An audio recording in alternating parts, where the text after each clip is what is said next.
Good morning all of you and welcome back to online classes of Maharana Pratap. आज का हमारा topic है early humans from trees to caves and open air sites. मतलब early human कैसे trees पे रहता था, फिर ट्रीज से कैसे केव्स तक पहुंचा और केव्स से फिर वो कैसे ओपन एयर साइट में आया। We are on sure ground when we try to reconstruct the evidence for patterns of president.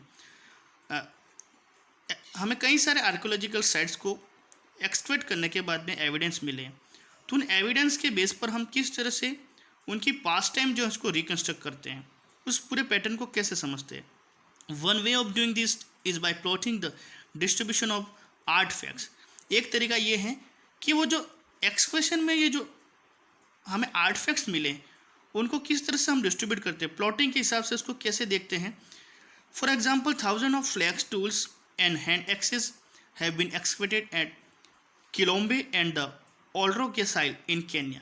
जैसे एक्सकवेशन में हमें हज़ारों की गिनती में फ्लैग टूल्स और हैंड एक्सेस मिले हैं केन्या के अंदर, किलोम्बो और ओल्ड्रो के साइल करके जो जगह है वहाँ का जब एक्सकवेशन किया गया, खुदाई की गई, तो कई सारे हमें एविडेंस जो है टूल्स और हैंड एक्सेस वहाँ पर मिली है। This finds are dated between 7 lakh and 5 lakh years ago. अब ये जो एविडेंस जो मिले हैं जब उसकी डेटिंग की गई, डेटिंग का मतलब एक अंदाज़ा लगाया। कार्बन डेटिंग एक मेथड होता है जिससे हम किसी भी पुरानी चीज़ की डेटिंग कर सकते हैं कि वो कितना पुराना हो सकता है। तो वो कार्बन में डेटिंग यानी कि कार्बन 14 जिसको कहा जाता है, C14 भी बोलते हैं उसको। कार्बन 14 से जब डेटिंग की गई तब पता चला कि ये जो टूल्स या जो हैंड एक्सेस मिले वो लगभग 7 लाख से 5 लाख साल पहले के हैं। How did this tools accumulated in one place? It is possible that some places where food resources were abundant were visited repeatedly. ये भी हो सकता है कि कुछ जगह ऐसी थी जहाँ पर उस ज़माने में फूड रिसोर्सेज बहुत सारे होंगे, तो उस वजह से बार बार लोग जो थे वो उस जगह की विजिट करते होंगे, रिपीटिंगली वो वहाँ पर आते होंगे। In such areas people would tend to leave behind traces of their activities and the presence including artefacts. The deposit artefacts would appear as the patches on the landscape. तो ज़रूरी है कि वो अगर बार बार वहाँ आते रहे होंगे तो कुछ टाइम के लिए वो वहाँ पर ठहरते भी होंगे और उनके द्वारा आर्ट फैक्ट्स यूज़ किए जाते होंगे, मृदपांड जिसको कहा जाता है। तो आर्ट फैक्ट जो है वो कहीं ना कहीं वहाँ पर ज़मीन के नीचे, लैंडस्केप के नीचे दब गए होंगे। The places that were less frequently visited would have fewer art facts. ऐसी जगह जहाँ पर लोग कम जाया करते थे वहाँ पर कम आर्ट फैक्ट्स मिले हैं, which may have been scattered over the surface, जो हो सकता है कि ज़मीन के नीचे दब गए हों। It is also important to remember that the same location could have been shared by hominids, other primates and the carnivores. Look at the diagram below to see how this may have worked. ये भी possibility हो सकती है कि same location पर hominids और जो दूसरे कार्निवर्स यानी कि दूसरे जो मांसाहारी जीव जो थे वो साथ में रहे हों, तो उनके जो रिमेन जो हैं वो भी साथ में मिल सकते हैं। जैसे डायग्राम को हम देखते हैं, शॉर्ट में देख लेते हैं कि होमोनिड्स ट्री के ऊपर रहते थे, फिर लेपर्ड भी रहते थे, दूसरे एनिमल्स या दूसरे बर्ड जो थे वो भी उसके ऊपर रहते थे। फिर धीरे धीरे एक तरफ कॉर्निवर्स से एक तरफ स्क्वेंजर रिमूव। कॉर्निवर्स तो जो सीधे खाते थे मांस, और स्क्वेंजर रिमूव मतलब दूसरे एनिमल्स के द्वारा खाया हुआ जो पड़ा हुआ होता था, या जो एनिमल जो मर जाते थे उसका जो मीट या उसका जो फ्लैश जो होता था उसको साफ कर खाने वाले जो थे उसको स्क्वेंजर कहा जाता था। तो इस तरह से हम इस सिस्टम को, ये जो डायग्राम दिख रहा है उसको आपको अपनी नोटबुक में बनाना है। मतलब आपके पास टेक्स्ट बुक है, टेक्स्ट बुक में देखकर ये डायग्राम बना लेना है। जब हम ऑफलाइन क्लास में मिलेंगे तब इसके बारे में हम डिस्कस करेंगे। फिलहाल के लिए अभी इतना ही देख लेते हैं कि होमोनिड्स पहले ट्रीज पर रहते थे, उसके साथ में एनिमल्स भी रहते थे, बर्ड्स भी रहते थे। तो ये पॉसिबिलिटी है कि एक ही लोकेशन के ऊपर डिफरेंट टाइम के हमें जो एविडेंस जो है वो मिल सकते हैं। अगर स्केलेटन की बात करें तो वहाँ होमोनिड्स के भी मिल सकते हैं, दूसरे एनिमल्स के भी मिल सकते हैं, बर्ड्स के भी मिल सकते हैं। अब ऐसा इसलिए पॉसिबल है क्योंकि वो सेम जगह पर रहते थे, तो उनके खाने पीने की चीज़ें भी वो सेम जगह पर हमें मिल सकती है। जैसे टूल्स हैं, कुछ जैसे हैंड एक्सेस हैं, या जो स्क्वेंजर रिमूव जो हैं यानी कि दूसरे एनिमल्स के द्वारा खाकर छोड़ दिया जाने वाला जो मीट या फ्लैश जो था उसको भी कुछ एनिमल जो थे वो खाते थे। तो एक तरह से डिफरेंट टाइप के एविडेंस या स्केलेटन जो है वो हमें उस साइट्स पर मिल सकते हैं। इन 4 lakh and 1,25,000 years ago caves and open air sites begin to be used।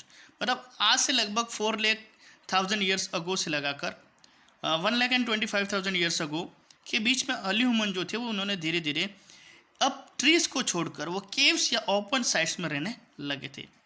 Evidence for this comes from sites in Europe in the Lazette cave in southern France. 12 into 4 meter shelter was built against the cave wall. मतलब उसका हमें evidence जो है वो Europe के अंदर France में मिला है, जहाँ पर 12 into 4 मीटर की एक शेल्टर जो है वो हमें मिला है वहाँ पर. Inside it were 2 hertz and evidence of different food sources. उसके अंदर हमें डिफरेंट टाइप के फूड सोर्सेज के एविडेंस मिले हैं. Fruits, vegetables, seeds, nuts, bird eggs, and the freshwater fish, trout, perch, and carp. At another site, Terra Amata on the coast of the southern France, flimsy shelters were with roofs of wood and grasses were built for short-term seasonal visit. अब दो तरह की caves मिली. एक जो थी